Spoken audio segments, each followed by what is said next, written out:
Bonjour, bonjour, bonjour à tous. Comment allez-vous? J'espère que mon live du jour passera mieux que celui d'hier. Hier, ça a été coupé 2 fois. Je ne sais pas ce que ça va donner aujourd'hui. Bon, donc je vais pas le faire très très long. Alors, l'idée du jour, c'est que on est en décembre, c'est le dernier mois de l'année, et l'idée, moi j'adore le mois de décembre. C'est un mois que j'adore, le calendrier de l'Avent, j'adore, aller vers les fêtes, j'adore, je trouve ça génial, je trouve ça magique, léger, agréable, joyeux.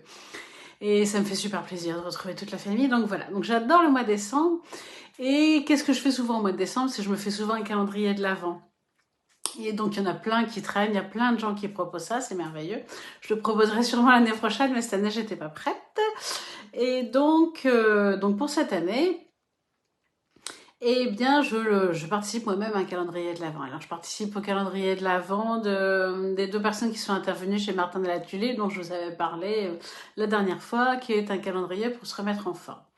Alors, l'idée, évidemment, en jour 1, c'était de fixer nos objectifs, ça vous l'avez compris, c'est un peu toujours pareil, qu'est-ce que je veux, à la fin de ces 24 jours, qu'est-ce que je veux, qu'est-ce que je veux avoir, voilà. Fixer nos objectifs, donc c'est un calendrier de l'Avent pour récupérer la forme. Donc moi, mes objectifs, eh bien, c'était plutôt sur le poids, sur la nourriture, sur comment manger mieux et comment prendre plus soin de moi. Donc, je voudrais réduire le sucre, je vous l'ai dit, comme ça les manifeste dans l'univers. Donc réduire le sucre, réduire les portions que je mange et pratiquer le jeûne intermittent le plus souvent possible. Donc voilà pour mes objectifs de ce mois-ci. Et puis j'aimerais en fait ce que j'aimerais vraiment, c'est de pouvoir entendre mon corps. C'est que mon corps il me dit stop, arrête de manger, stop, mange pas ça, c'est pas bon pour toi. Donc arriver à entendre mes cellules, autant je les arrive à les entendre en yoga, autant quand il s'agit de nourriture, j'ai des schémas inconscients qui sont encore là et qui pouf, qui viennent et la nourriture agit en tant que récompense et c'est encore un peu plus difficile pour moi pour le moment. Moins facile, on va dire plutôt. Donc voilà, donc j'ai posé mes objectifs hier, aujourd'hui jour 2. Et en jour 2, il nous propose d'utiliser un outil de coaching, enfin c'est pas proposé comme ça, mais voilà, je vous le traduis, d'utiliser un outil de coaching qui s'appelle les niveaux logiques de Deal. C'est un outil de PNL. Et cet outil de PNL, il est magique. C'est-à-dire que souvent, quand on veut changer un comportement, on croit qu'il faut changer le comportement. Par exemple, je vais arrêter de fumer, donc j'arrête de fumer. Mais non, mais en fait, ça marche pas comme ça. Parce que si ça marchait comme ça, eh bien, ça fait longtemps qu'on aurait réussi à arrêter. Par exemple, moi, je voudrais arrêter le sucre. Si je décidais d'arrêter le sucre et que ça marchait, bah, ce serait merveilleux. Mais ça marche pas comme ça.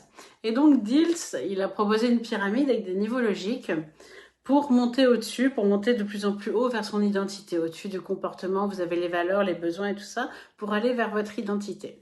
Et une fois qu'on est dans l'identité, qu'on incarne en fait la personne qu'on veut être, donc réfléchir à la personne qu'on veut être. Par exemple, moi, la personne qui mange plus de sucre, c'est vraiment une personne qui entend son corps, qui prend vraiment soin d'elle, qui le ressent. Donc voilà ce que je veux être. Une fois qu'on est dans l'identité, eh bien en fait les comportements peuvent changer.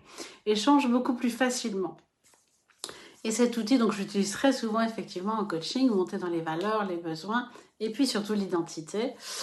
Et l'idée aussi, c'est que quand on commence des changements, quand on change des habitudes, eh bien, on ne s'en rend pas compte. Il faut y aller micro-action par micro-action. Si on y va en force, c'est ce que je vous disais l'autre jour hein, dans un de mes lives, si on y va en force, ça marche pas. Ça met le corps dans un stress et au bout d'un moment, bah, ça marche pas. Et on se sent nul et on se juge et voilà. Donc l'idée, c'est vraiment d'y aller tout doucement, micro-action par micro-action, mais ce qui veut dire qu'on ne se rend pas forcément compte de nos changements. Et donc l'idée, c'est toujours de s'envoyer beaucoup d'amour. Donc voilà ce que je voulais vous partager aujourd'hui, l'outil des niveaux logiques de Deals. Allez vers l'identité de ce que vous voulez. Déjà, fixez-vous des objectifs, hein, si vous voulez changer. Fixez-vous des objectifs et allez vers l'identité de la personne que vous voulez incarner. Et de là vont changer, enfin, vos comportements vont changer. Ça va se faire. Et mettez en place des micro-actions, évidemment, hein, pour que ça puisse se faire tout en douceur.